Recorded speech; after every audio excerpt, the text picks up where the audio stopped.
Section 12.2, la tectonique des plaques.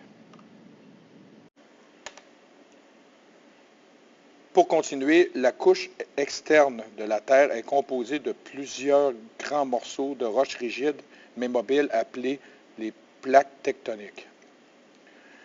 Il y a aussi l'écorce de la Terre ici, qui est vraiment l'extérieur, l'écorce comme l'écorce d'un arbre, et la lithosphère, qui est l'écorce plus une partie du manteau supérieur. La lithosphère, c'est aussi l'ensemble des plaques tectoniques qui recouvrent la Terre. Il y a environ 12 grandes plaques tectoniques de deux types. Il y a les plaques océaniques, de roches basaltiques, et là, c'est très dense.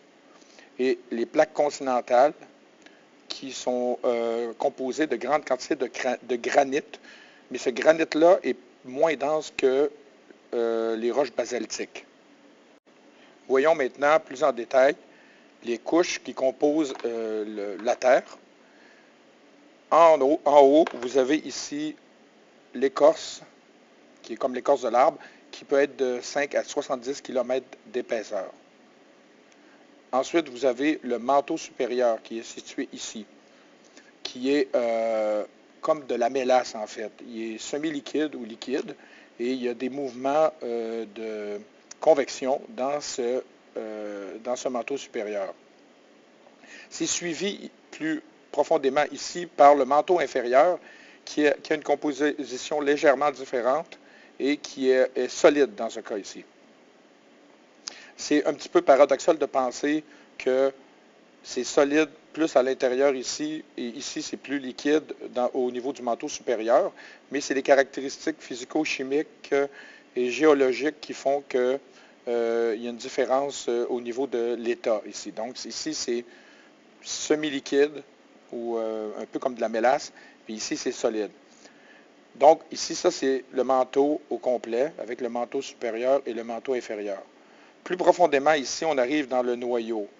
Le noyau a deux parties. Vous avez ici le noyau externe qui est liquide et vous avez ici le noyau interne qui est solide.